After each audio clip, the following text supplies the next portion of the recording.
This webinar is being recorded.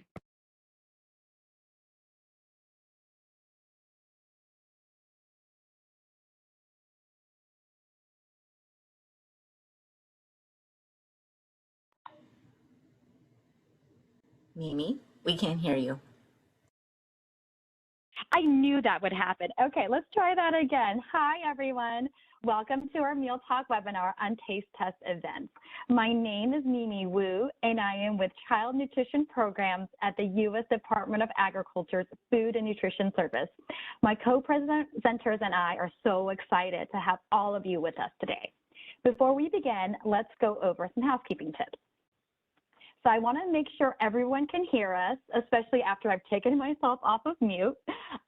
So I put the audio dial-in information on the slide for those of you who might be having trouble hearing this through your computer speaker. You'll see this audio information on the next few slides as well. As you heard Desiree say at the beginning, this webinar is being recorded and will be posted at a later date. We'll also be posting the slides from today at a later date. Everyone who registered for this webinar will receive an email once the recording and slides are available. This webinar is also being live captioned. So you don't have to use the live captioning. This is just an option we offer for those who prefer to watch this webinar with captioning. If you don't want to watch this webinar with captioning, feel free to skip this step and just ignore me for the next 30 seconds. So for those of you who want to view the captioning, you want to use the multimedia viewer. This viewer should appear automatically. It'll probably be on the right side of your screen, or you can click on the three dots at the bottom of your screen and then select multimedia viewer. Then you can click continue and then enter chat if you want to. You should then be able to view the live captioning. You can also use the controls that are at the top of the multimedia viewer to change settings, and that includes turning the sound in the chat box off. So sometimes people hear a dinging, you'll just have to go to the top and turn the sound off. If after all that you can't see the multimedia viewer, please send a comment through the question and answer box, and our webinar team will send you a link to access the captioning. And again, watching the webinar with captions is optional. So if you don't want to watch today's webinar with captions, you can skip this step. So during today's presentation, some websites will be shared using a QR code. So you might want to have your smartphone nearby to scan these codes. You will also receive an email tomorrow with all the websites we mentioned during today's webinar. If you stay for the entire webinar today, you'll also get an email with a certificate of participation on Wednesday, October 26th. If you're watching this webinar with multiple people, you'll be able to print a certificate for each person. So like I said, we'll have time at the end of this webinar to take questions. The chat box is disabled for this webinar, but you can use the question and answer box at any time during the webinar to enter your questions. So to access the Q&A box, click on the three dots located in the bottom right corner of your screen. This is shown as step 1 on the slide. Then click on Q&A as shown on step 2, and you should be able to type in your question. When you're typing your question, please be sure to direct your question to all panelists in the drop-down menu. So this Meal Talk webinar series was created under USDA's Team Nutrition Initiative. Team Nutrition supports the school meals programs by providing grants and nutrition education, training, and technical assistance resources. So as many of you know, this week is National School Lunch Week, where we celebrate the tremendous positive impact that school meals have on the health and well-being of children. During National School Lunch Week, we also recognize the hard work and dedication of school nutrition professionals who are engaging students to develop healthy and delicious meals. The National School Lunch Program feeds 30 million kids every school day, and we know this is possible only because of the hard work of the school nutrition professionals who work tirelessly to plan menus and prepare meals day in and day out. Additionally, we know that school nutrition professionals don't just feed kids, but feeds them well. Studies have shown that school meals are the healthiest in a student's day. We also know that school nutrition professionals work with students to make sure these meals reflect student taste preferences and incorporate local foods when possible. So on behalf of the USDA, we just wanted to take a moment now and give you all a big thank you for all of this amazing work that you do that helps kids get the nutrition they need to learn, grow, and establish healthy eating habits. And of course, it's not just during National School Lunch Week, but all year long. So in honor of National School Lunch Week, Team Nutrition is serving up some fun new materials about school lunch that can be used not only this week, but anytime during the school year. All of these materials are available at Team Nutrition's School Lunch Materials web address that you see at the bottom of this slide. This webpage not only includes the new materials that I'm going to mention in a second, but many other nutrition, education, training, and technical assistance materials related to school lunch. So some of these new materials include the School Meals Trays Many Ways collection, which highlight professional studio shot photographs of 10 school lunch trays that showcase the appeal, benefits, and diversity of school meals served in the U.S.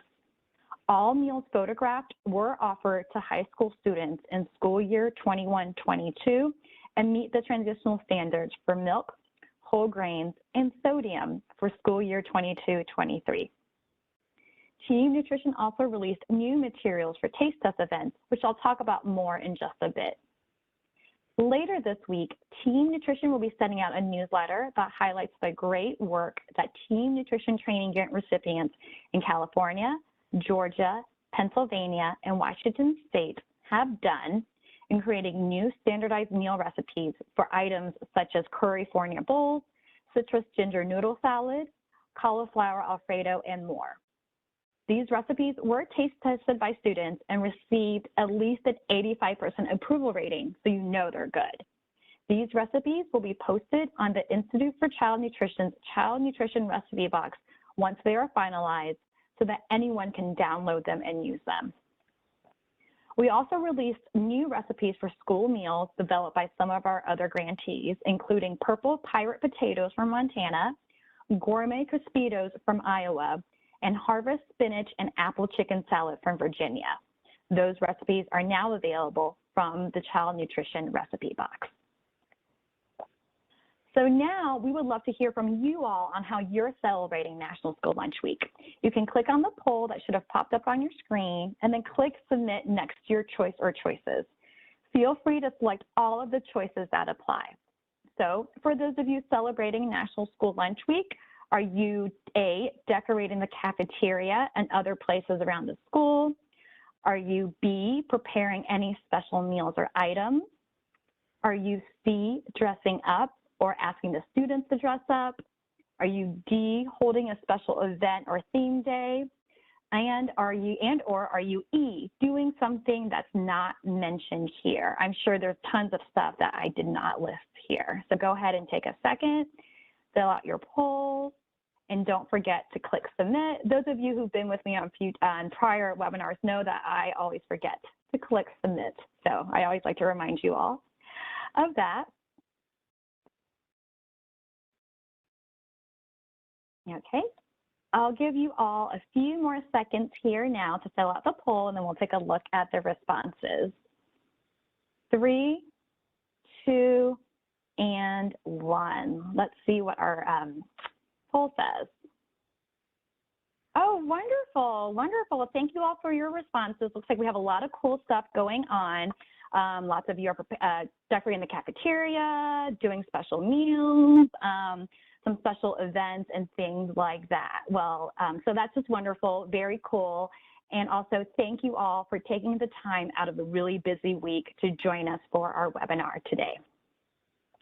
So the speaker for today's webinar includes me. I'm Mimi Wu, and I am the team lead for the Nutrition Education and Promotion Branch at USDA's Child Nutrition Programs. And joining me is Gina Giarantana, the Director of Nutritional Services in the Pennridge School District in Pennsylvania.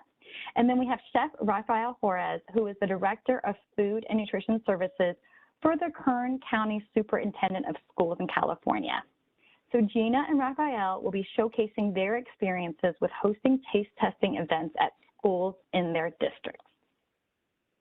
Both the Pennridge School District and Kern County Superintendent of Schools received sub-grants under the fiscal year 2021 Team Nutrition Training Grants for school meal recipe development to conduct taste tests of new recipes.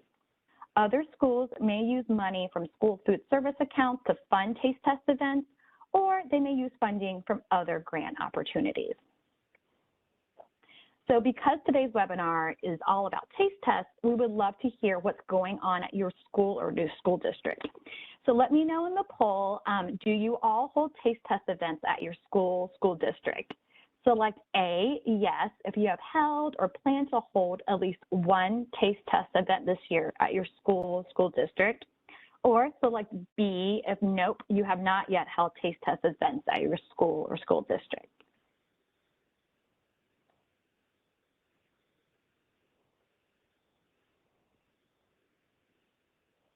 Okay, I will give you all about 3 more seconds here as well.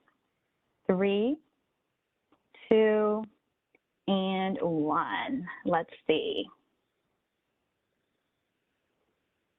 Okay, great. Well, thanks for letting us know. We see that we do have some who are holding taste tests or plan to this year, and then we have some who are not. Well, even if you don't have plans to hold taste test events right now, we do hope that some of the information that we provide today, hopefully all the information that we provide today, will give you some food for thought and that you'll find it useful in your work. Okay, so why taste tests? Why am I going on and on about taste testing? Well, I mentioned earlier that school lunch may be the healthiest meal a student eats all day. But obviously, students need to eat the meal in order to get all of that great nutrition. We also know that when it comes to getting kids to try new foods, or sometimes just eat food, a little marketing and promotion can make a really big difference. Schools can use taste tests to introduce potential menu items and build excitement for menu items, because sometimes eating really is believing. Taste tests also give students a voice in school menu development, because the input you get from your students can be used to improve recipes and create school meals that kids will line up to eat. Sharing the results from taste tests with the students can help increase participation in future taste tests, as students will see that they're being listened to and that their opinions matter, and that their opinions are used to decide what will be offered on the school menu. So Team Nutrition recently released 2 new posters that schools can use to promote taste test events, which you see on the screen. Schools that are enrolled as Team Nutrition schools can order the posters in print, and we'll provide more information on how to sign up as a Team Nutrition school in the post-webinar email you'll get tomorrow. Team Nutrition also created shareable images that can be used to promote taste tests via social media, such as Twitter and Facebook. These images may also be used in newsletters and other items. Speaking of newsletters, this morning Team Nutrition also released the Ingredients for a Successful Taste Test newsletter, and this newsletter highlights tips to plan and host a successful taste test event. The newsletter covers topics such as how to set up taste test events, how to choose the right location for your taste test, student engagement, food safety, and more. All of these materials, including the newsletter, are available at the web address at the bottom of the slide, and we encourage you all to check them out after our webinar today. Again, you will receive an email tomorrow with all the web addresses that we show on today's slides.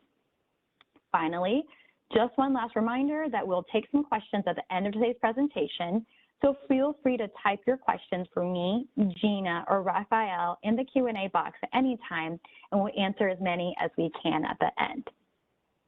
Okay, so now I'll finally turn it over to Gina, who will talk about her experience with taste test events in Pennsylvania. Thank you, everyone.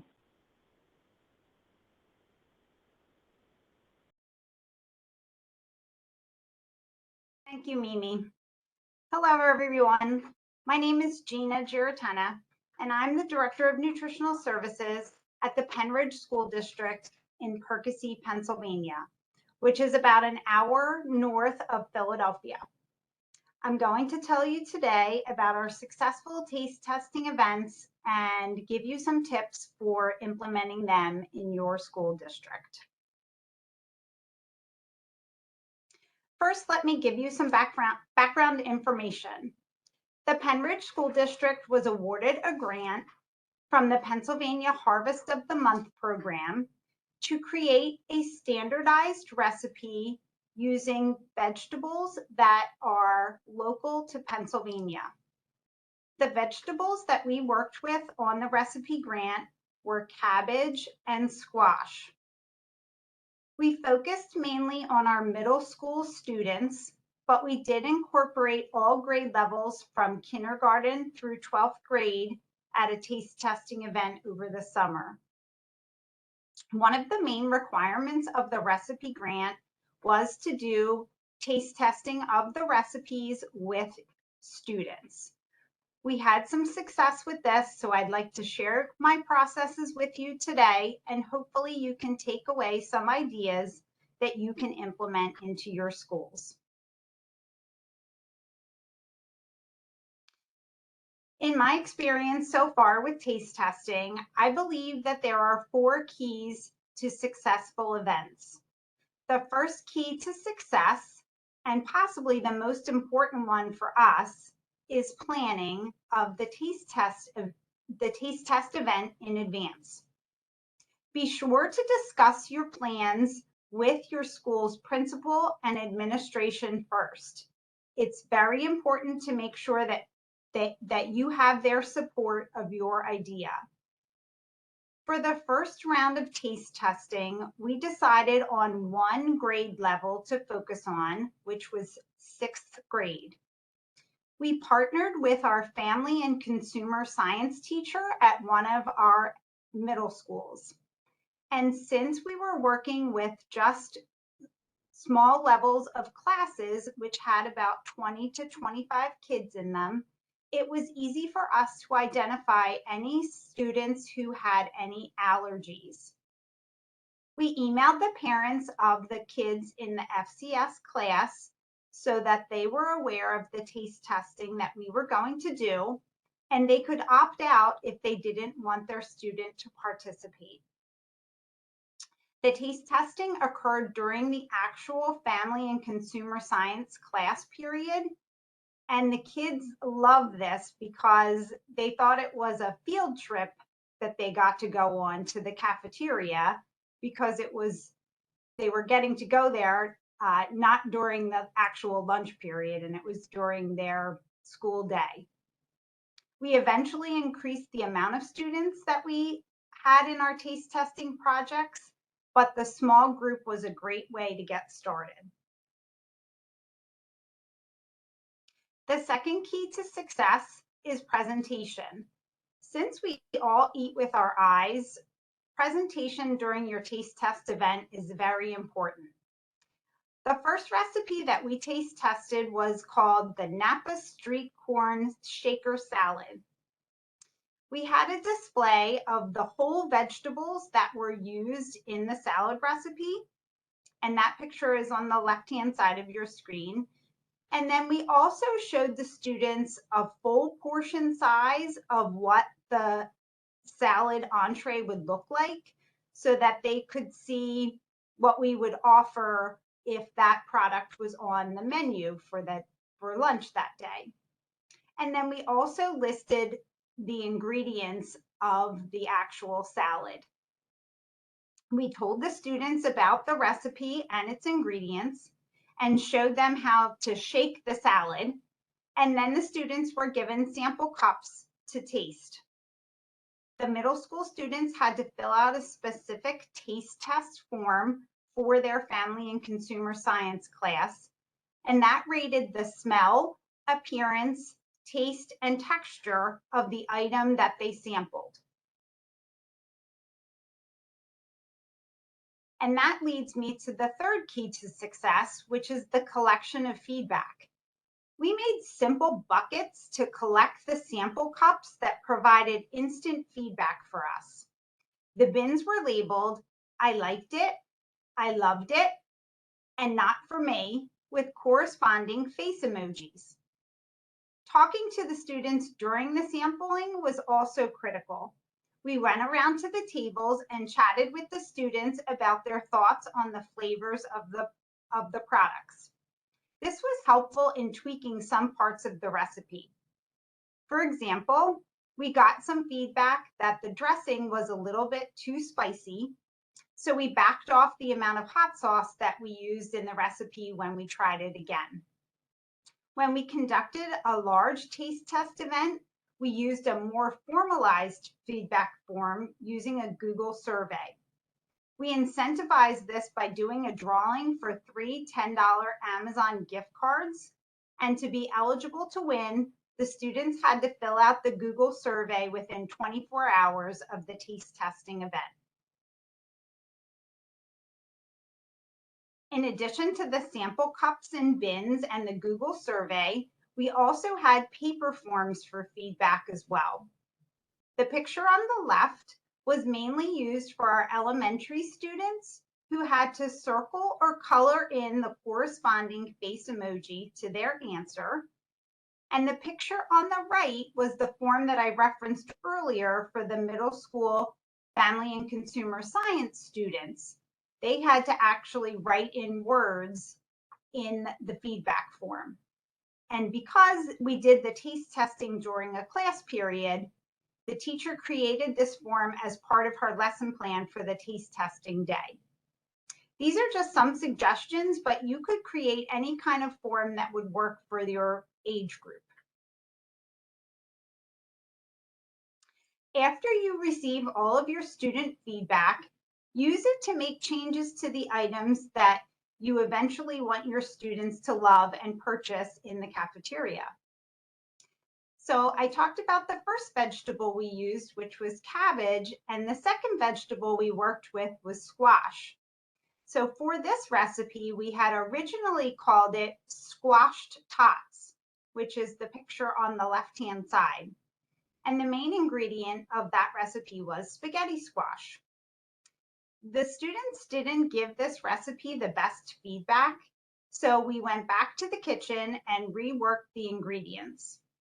The finalized recipe still used spaghetti squash as the main ingredient. However, we added more dehydrated mashed potato flakes and changed the shape into a round patty and offered ketchup as a condiment with it. What a difference it made. We ultimately changed the entire name of the recipe to Harvest Hash Browns, which is the picture on the right. And then the last key to success is social media and community involvement. Each time that we held a taste test event, we invited our district's communication and PR director. He took many pictures, interviewed the students, and created an awesome video promoting our recipe project, our school gardens, and our department. Anytime that you can get positive reinforcement for your department's hard work, you should go for it. Our nutritional services department has a Twitter and Instagram account that we utilize to inform our parents and community of all the positive things that we do as school nutrition professionals. And lastly, some lessons that we learned throughout the process was starting with small groups. Second would be, don't give too much information to the students before they try the item. So for example, with the shaker salads, in our first group that we taste tested with, we told the students in advance that the main ingredient of the salad was cabbage prior to them trying it, and the feedback wasn't very good. So we learned with the second group that we weren't going to tell them what was in the salad until after they ate it. And the feedback was so much more positive, and the students were so surprised that they actually liked to eat cabbage. Make sure you assign someone to take pictures. You will get caught up in the actual event that you will forget, or you're just too busy. Be sure to use age-appropriate feedback forms. Like I said, for the Harvest Hash Browns, the picture on the screen is the simple feedback form for our elementary students where they got to color in the smiling face rather than writing words on a form. Making sure you communicate your event in advance is something we learned early in the process. The more buy-in you have from your school, parents, teachers, the better. And lastly, be sure to decorate and celebrate your taste testing event day. Everyone will remember how fun trying something new actually was. Thank you all for your attention today. I wish you all the best in the 22-23 school year. And now I will turn over the presentation to my co-presenter, Rafael Juarez. Thank you. Thank you, Gina. Wonderful job over in Pennsylvania. Great to hear about your taste testing events. So my name is Rafael Juarez, and I'm the Director of Food and Nutrition Services for the Kern County Superintendent of Schools. And I consider my organization to be a very unique, one of a kind organization, a food and nutrition services department that serves all ages from infants all the way to adults.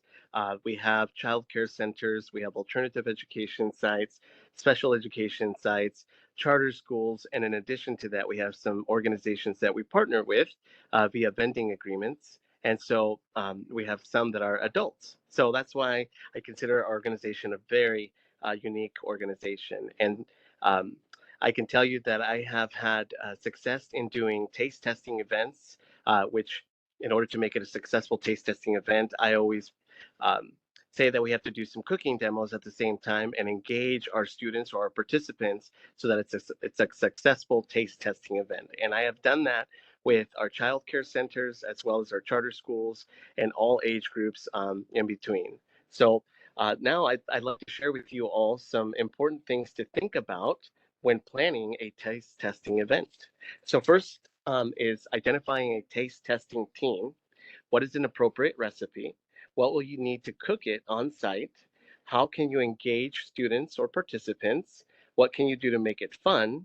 How to provide some nutrition education, how to survey your students, and what to do with the results that you get from those surveys. So, okay, let's talk about identifying your taste testing team. So super important, as Gina mentioned, you're going to get caught up at the event, and so you definitely want to have someone assigned or a couple of people assigned to different tasks, right? Taking pictures, the person presenting the event, the cook that's going to be doing the cooking demonstration, someone that's going to be providing some nutrition education, and then other staff just to help out with the distribution of um, the meal that you're testing, right? So the recipe that you're testing, you want folks to help you hand it out. And of course, I have done all school wide taste testing, so it definitely needed a team in order for it to be successful. So again, presenter, cook, nutrition education staff, and other school staff or other stakeholder involvement is super important to be successful in your taste testing. And now let's see what's an appropriate recipe for these taste testing events. So depending on the grade levels that you're going to be doing the taste testing with, it's going to determine your appropriate recipe. As I have here on my slide, the lower grades are always going to require recipes with less steps and easier to make and follow. As I mentioned in my earlier slides, it's very important that you do a cooking demo and engage students in this taste testing event. So definitely using an appropriate recipe depending on your age of your students or participants is going to be important. So one of the things that I can share with you guys is that I have done recipes that do not require any heating. They're cold recipes. This is something that you can do on site in a school garden. So you just take some small number of equipment and load it on a cart, take it over to the school garden. It's a recipe that you can do right on site, and the taste testing, it's going to be a whole experience for them, seeing the fresh ingredients being chopped there in their school garden. It just makes it a whole experience. So again, you can do a taste testing anywhere, and depending on the age group, a lot of the times it's more about presenting the ingredients to them and getting them exposed to different fruits and vegetables. So you'll know what recipe you can do with the different age groups that you have. And then next, let's talk about the actual cooking demonstration. So the cooking demos. So again, if you're at a garden, you may not want to bring over a little stove or anything like that. But so depending on where you're going to be doing the cooking demonstration, it's going to determine the cooking equipment that you need. And as you can see on my slide here, one of the points that I mentioned is that there's no special equipment needed, and it can be pretty much done anywhere.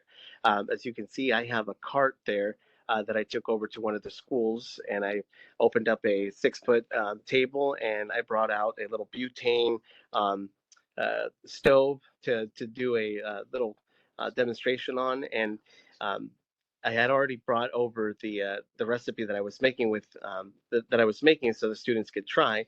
Because one of the things that is important is that um, you know your food's safe, right? So a lot of the times if you involve students, sometimes there isn't anywhere to wash hands or anything like that. So doing the cooking beforehand and bringing it on site, and still showing the recipe to the students is going to create that experience, but the taste testing can still be done in a safe way.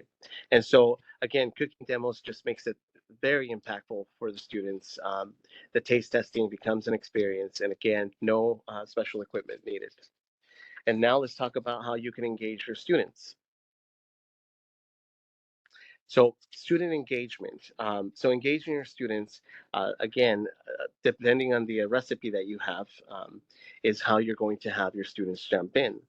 In some of the pictures here or the pictures that I have here, you can see engaging students can be as simple as having them take apart the leaves um, yeah, the leaves from the cilantro or basil or whatever herb you're using, or giving them a plastic knife and having them jump in and slice some zucchini or some cucumbers, whatever it is that you can do to engage them. The point is that you don't just want to come over and bring a recipe and say, oh, here's some, you know, um, garlicky chicken ratatouille with zucchini and squash grown in California. Have a try. This way, it's a lot more engaging. It's a lot more empowering for them to have something to do with the recipe. It just gives you that much more of a buy-in. So very, very important to engage students as you're doing the cooking demo. One of the experiences that I had that led me to continue to do student engagement is when we did an all-school Harvest of the Month initiative. We partnered up with our local public health that provided some funding to provide a whole school, every classroom, a crate with the Harvest of the Month, a recipe that the teacher can follow step by step and do with the students. And so at the end of the month, they would come over to the cafeteria and we would do an all school cooking demo and tasting of that ingredient being cooked in addition to what they had done in school. So again, it just completed that process or created that experience, and it made it that much more impactful to students. So, okay, so definitely engaging your student is very empowering your students, of your students. However, we also have to make it fun. So making it fun, that I believe is where I definitely am most comfortable in, right? I can definitely bring attention to myself, and I like to be very animated. And so I try to influence and get my staff to jump on board. And they're not all always as excited and upbeat as I am, but we definitely have passion for what we do. And so everyone involved in the cooking demo, they don't have to be the loudest, the most colorful, the most um, uh, doing tricks or anything like that, but definitely passionate about getting kids to try the different recipes and try the different fruits and vegetables that we're serving to them, because that's what we do. We don't only provide food, but we provide a nutrition education, and the nutrition that students need to be successful in the learning and growing and in the development that they're in. And so definitely you have to make it fun. Your presenter, your cook, and all staff involved must be passionate about what you're doing. And then your recipe should taste good, but the important thing is that it's more than just providing a recipe to them. It's making it an experience that is impacting, that when they come through, if your recipe is successful and they come through your lunch line and they're giving it a try, or they're looking at it, they're going to be more willing to give it a try because of the fact that they're going to remember that it's something that they had a part in, whether it was just a school cooking demonstration, or they did something in their class with the ingredients, or you did a full traditional taste testing with them that involved all these different components. So definitely got to make it fun. Now let's talk about.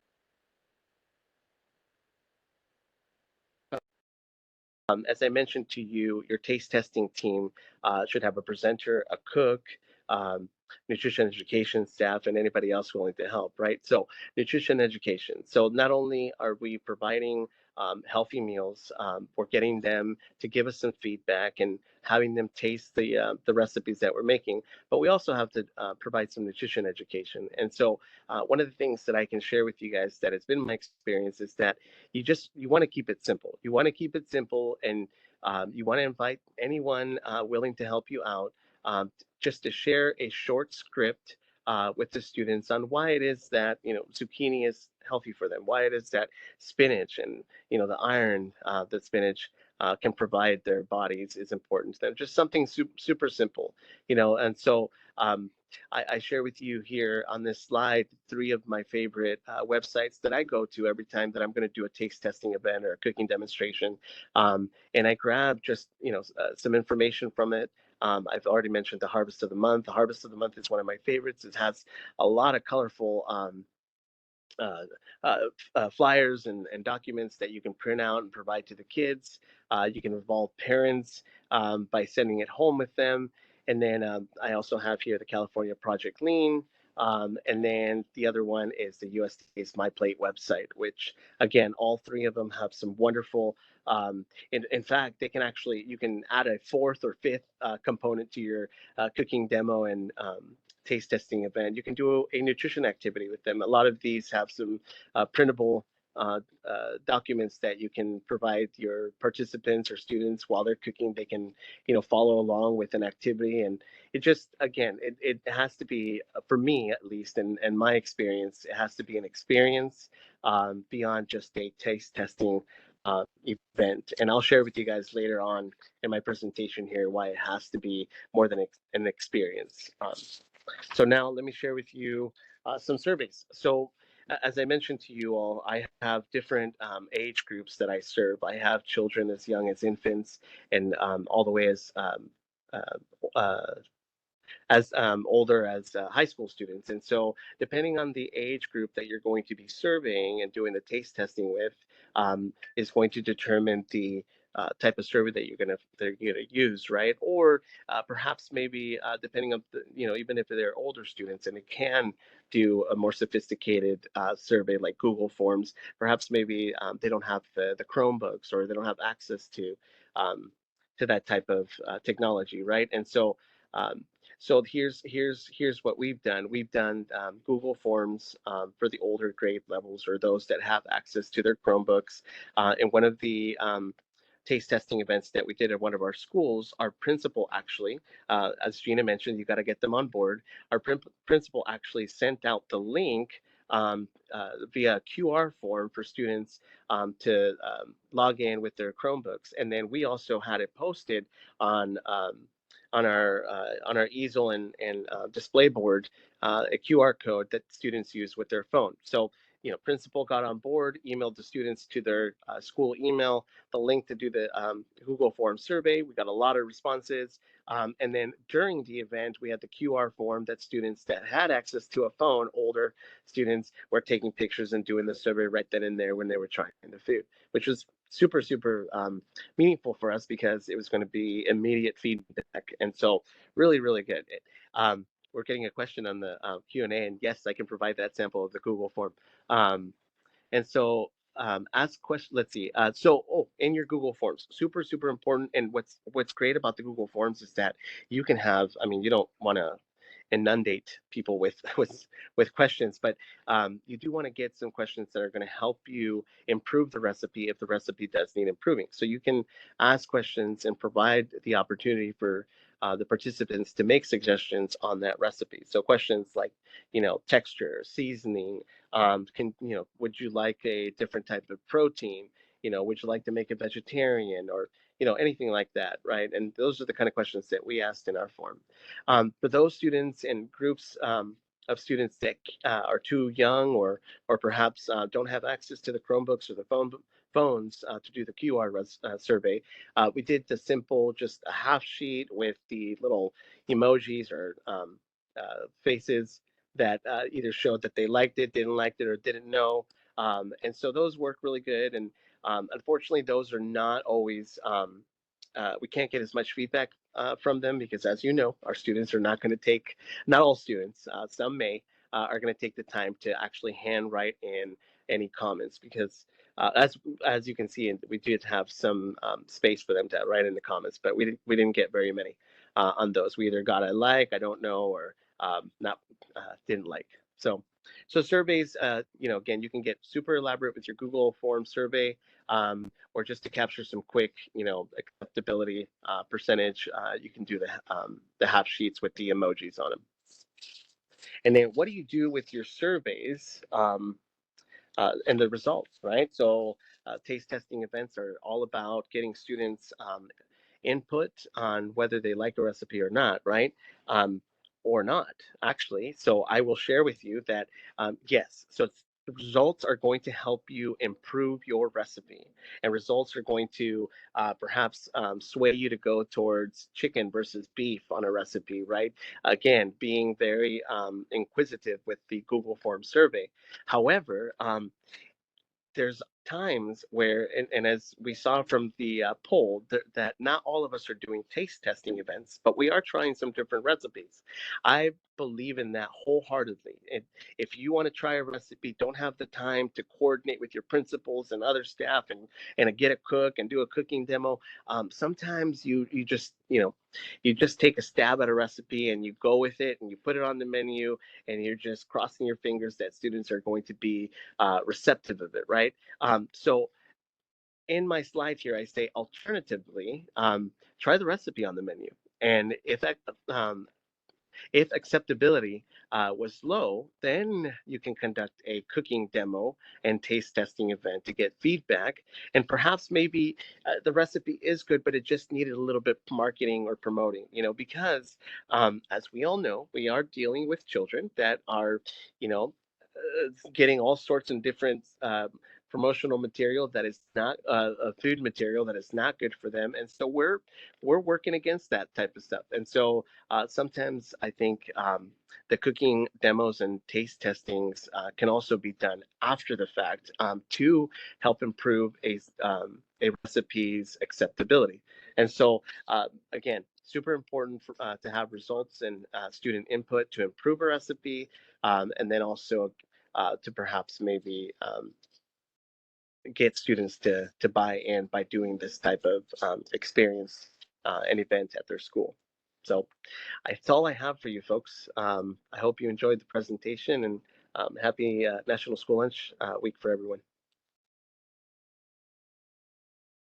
Wonderful, wonderful. So thank you so much, Raphael, and also thank you to Gina for sharing all of your awesome insight and experiences with us. I learned a ton listening to you two speak, and I know our audience as well. So to our audience, we asked the audience from our 2 previous Meal Talk webinars what questions they had about taste test events. And so now we'll take a few minutes to get your thoughts on some of the most commonly questions that we got from before. Also, for those of you in the audience, just a reminder that if you have any questions for Gina, Raphael, or for me, you can type them into the Q&A box, and we will answer as many as we can after we go through these next few FAQs. So our first question is, how do you handle food safety and allergy concerns with handling taste tests? And so, Raphael, let's start with you on that one. Sure. Thank you for the question, Mimi. And so, yeah, so as I mentioned to you guys, cooking demos and getting students involved, that's going to be definitely red flags all over the place with many of us, right? And having a food safe taste testing event. And so, as I mentioned to you guys earlier in my presentation, I will let students get involved and I will have them cook with me. However, I always have in uh, a food safe, either hot pack Cambro container or an insulated, bag that will carry the food for 4 hours at food safe temperature. I will always have that for the actual tasting of the actual recipe. And so that's one important thing. And then there's always ways to also, if you are going to have students do the tasting of their own recipe, because sometimes that's what they want to do too, is just bring a bucket of water, soap, and you can definitely get students hand washed out pretty much anywhere. And right now I'm referring to where if you have like literally no place to where you can wash your hands, right? But most of the time, a lot of the places that we can do these cooking demos and taste testing events will have restrooms or hand washing things. But definitely the insulated containers to keep your food warm. Great, great. Thank you. Okay. And then Gina, what about you? Any other tips about food safety or allergies that you keep in mind? Yeah, so I'll take the part with allergies.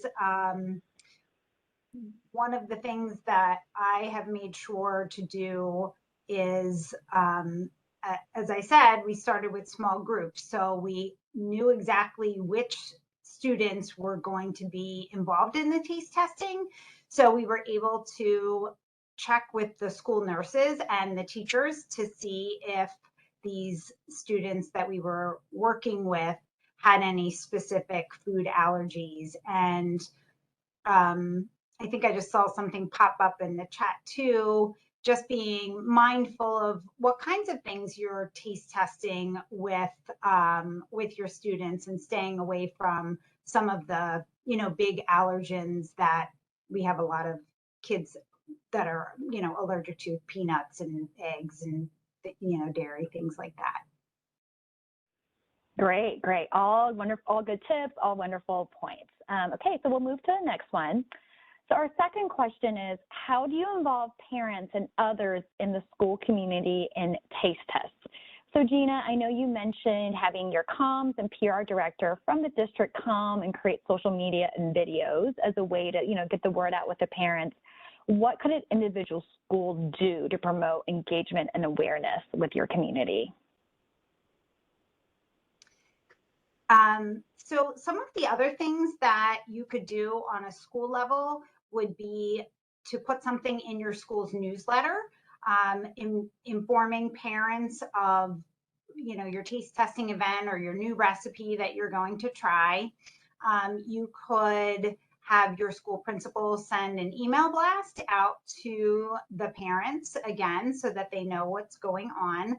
And another thing that we have done in some of our schools is outside, we have digital reader boards at some of the locations, and putting up your taste test events or new recipes is a great way to certainly involve the community in letting anybody who's driving by the school know, again, of the good things that are happening in the cafeteria. Very cool. I love that reader board idea. So Raphael, I know you had a million great ideas for student engagement. Can you tell us more about what ideas you have to engage parents in the community? Yes, absolutely. So definitely there's a lot of great vessels now to get information from schools to parents, via the apps like Seesaw or Parent Square and all these other different things. And but one of the things that I will share with you guys is that I have found it that partnering up with an organization already at the school or district is also very powerful too in getting this marketing and parents involved with the cooking demos or taste testing events. And so one of the things that I'm super passionate about and what I've done a lot of is partnering up with our after-school programs. Our after-school programs cannot get enough enrichment activities, and so get a team from your district's food and nutrition services department to do a cooking demo and a taste testing event after school, right before the day is over, and then let your after school program coordinator do the marketing for you. Let them tell the parents, hey, at this day, 30 minutes before you pick up your kids, we're going to start a cooking demo. If you can get there on that time, and then at that point, give them the resources that you can share with them. Perhaps maybe if you can find some funding where you can do. I was able to do this for our taste testing standardized recipe challenge grant that I received to the team nutrition, where I gave little baskets of the different fruits and the different vegetables, I'm sorry, and ingredients in the recipe, and I sent them home and I said, please make it at home and send me some pictures. And so that's a good way to get involved. Another thing too that again, small groups, personalizing the marketing, and then having parents join in on a Zoom and saying, this is a cooking demo for you, and this is something that you can do. And so that's something that we did too, also through the grant, where I actually one of the pictures that you saw on my slide was actually an iPad over my little stove there with the little setup that I did a cooking class for parents on Zoom. And so that's a good way. I mean, a lot of the times parents, we're cooks, we're nutrition professionals, we're kitchen, a lot of these parents, simple recipes are not as simple as we would, you would think. And so that's another way, getting them, and then they're our biggest advocate too. Once we get them involved and share with them a recipe that we're going to be trying in the cafeteria or on the menu, if they hear about it first, they'll hopefully tell their kids, and we just have that much more of a impact on the students' willingness to try the food. Wonderful. Thank you for bringing up after-school programs. I feel like they're definitely a good asset that not everyone always thinks about. And also, you were very brave for putting an iPad over a stove. Very cool. Very, very cool. Thank you both for sharing. Okay, so then our last kind of FAQ before we go on to audience questions is more big picture and broad. And I'll ask each one of you, what are your 3 biggest tips or takeaways for someone who's hosting a taste testing event at their school or SFA for the first time? So again, Gina, we'll start with you for this one. What are your big 3? Okay, so my big 3 would be first, the communication and planning. So making sure that you are letting people know what you're doing. Second is to start off with a small group. If you can just do a handful of kids or 20 kids or something like that, just starting small. And then thirdly, I think having fun and promoting it and making it fun for the kids, because again, I think that they remember this, and the fact that they were part of something that that they actually had input in something that happens in the cafeteria and potentially could be on their school lunch menu. Cool. Great. Okay, Raphael, what are your big 3? Yes. So the first one is keep it simple. Keep it simple. One of the things that I have come across is that students, a lot of the times, they just get excited about being exposed to an eggplant, or a different type of pumpkin or squash or zucchini, or whatever different type of vegetable that they don't see. And so keeping it simple and maybe just talking about that at first event, right? And then having, slicing it up and having them try it raw. And a lot of them will freak out because, oh my God, but you can definitely eat vegetables raw, any vegetables. The only one I think that would be not good is maybe onions or potatoes, but even those are good.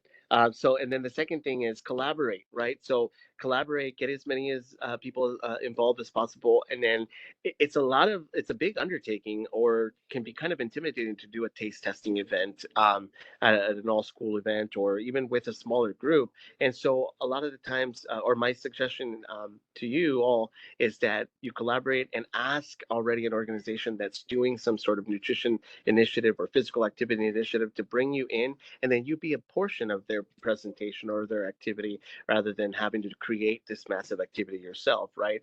Because then all of the attention's on you, and so the pressure is just a lot more. And then the last thing is definitely the cooking demo. I mean, I just can't express how important it is to get them students engaged, even if they don't come on and jump in and cook with you. Just having your cook there, and your staff are going to like it. I mean, there's bound to be someone in your district that likes cooking and that is willing to toss things around. And even if it's not the recipe like exactly to the T, I mean, it's just the fact that you bring out a little stove on a cart and you're tossing veggies, and just makes it exciting for them. So. Very cool, very cool. I am so excited. All right, just listening from this webinar, I have so many great ideas, and I hope you all in the audience do as well. And so now let's move on to some of the questions from the audience. So this one will be for both of you, and the question is, what's the largest number of students you've had participate in a taste test? So Gina, what's your biggest number? So my biggest number, I would say, was about 200. We did an entire, the entire 6th grade at one of our middle schools. Oh my gosh. So about 200. Okay, was that 200 all at one lunch period, or 200 throughout the day, or? It was during their lunch period. So. Okay. Okay. Yeah. Wow. Okay, Raphael, what about you? Yeah, same here. So I had about 500 students participate. It was when we did the Harvest of the Month that I shared with you guys, all students got a crate. We had 36 classrooms that participated in that Harvest of the Month initiative. And so when we did the all school cooking demo and had them taste test, we had about 500 students, all of our elementary school, one of our largest in that school district. Wow, that is amazing. Really, really impressive. That's great. So our second question is, Gina, so someone's asking who paid for the Amazon gift cards, and I believe that was with the drawing, so the kids will fill out the surveys, and do you know if that was an allowable cost? So we had accumulated some rewards points, different places have cool school points. I'm not sure if you guys know what those are. There's some other sites out there that have rewards, and that's where we got the money from. So yeah, technically it's allowable because it's a reward that's going back into the program. So it wasn't like anybody took any kind of money to pay for them. It was through the rewards points. Got it. That's a really creative use. I like that. And then, Raphael, someone asked if they could see a sample survey, which I believe you saw that question as well. So if you want to email it to me after the webinar, I will send it out tomorrow to everyone who registered for this webinar. So that way everyone has access to it. Gina, someone also asked, is there any chance you can share the spaghetti squash recipe, which I believe is the Harvest hash browns? Is it being served on the line this year and everything? So we're still in the process of our recipe grant standardization. So I can't share it just yet, but this was part of that Harvest of the Month program for Pennsylvania that the goal is for it to have that 85% approval rating that Mimi talked about earlier to become a USDA Team Nutrition school box recipe. So we got the approval rating. So we're very hopeful that it will be adopted, and then everybody would have access to it. So Great, wonderful. It should be coming. Great. Yeah, and we after the email everyone will get tomorrow, I'll put a link to the state agency website where some of our states have completed recipes already. So that is probably where your Harvest hash browns will end up. So my next question, and that'll probably be the last one I take, I'll ask it to both of you. Have you seen a positive change after doing these taste tests? So Raphael, let's start with you. I guess, have you seen a positive change, or what positive changes have you seen after doing these taste tests? Yeah, definitely a positive change. And the reason why I think it is because a lot of the times I feel like there's a disconnect between our cafeterias and the staff that are cooking the food, um, and the students, and the meals that they receive on the students' tray, right? And so when you bring out the staff and have these cooking demonstrations and taste testing events, it just creates, again, bridges that gap between the food that shows up on the plate and where it's coming from. So there's a trust factor, I think, being built. So. Great, great. And what about you, Gina? What positive changes have you seen after doing these taste tests? I would say that the positive change that we saw was just the excitement in the students, the fact that we had included them in making decisions on, or at least they, that's their perception, that we are asking their opinion of what's going to go on their menu. And that part made them so excited, which just kind of changed the atmosphere of the cafeteria. And, as I stated, we did this with 6th grade. So we have 2 more years of those kids in that middle school. So we feel like they're a positive reinforcement and proponent for the school lunch program. So. Yeah, I like that. The trust building, letting kids feel heard, and also smart to do it like at the beginning of their time at your school, right? Because then they'll carry it. So unfortunately, so that's all the time we have today. So please, to the audience, thank you all for attending and for your wonderful questions. Please know that even if we didn't get to your question, we do see them and read them. We also read all your comments in the post-webinar survey. So please, in the audience, please be sure to fill that out as well. This helps us make sure that everything we develop truly meets your needs. So again, thank you. You'll be getting email from us tomorrow by 5 p.m. Eastern that will have all the links that we talked about. And on Wednesday, October 26th, if you've been attending this webinar for the entire hour, you'll also get a certificate of participation. Finally, this webinar is being recorded. Everyone who registered will get another email once the webinar recording and the slides are available. So with that, just one last big thank you to my wonderful co-presenters, as well as to you all in the audience for spending some time with us today. And we hope you all have a wonderful afternoon. Thanks so much. Bye, everyone.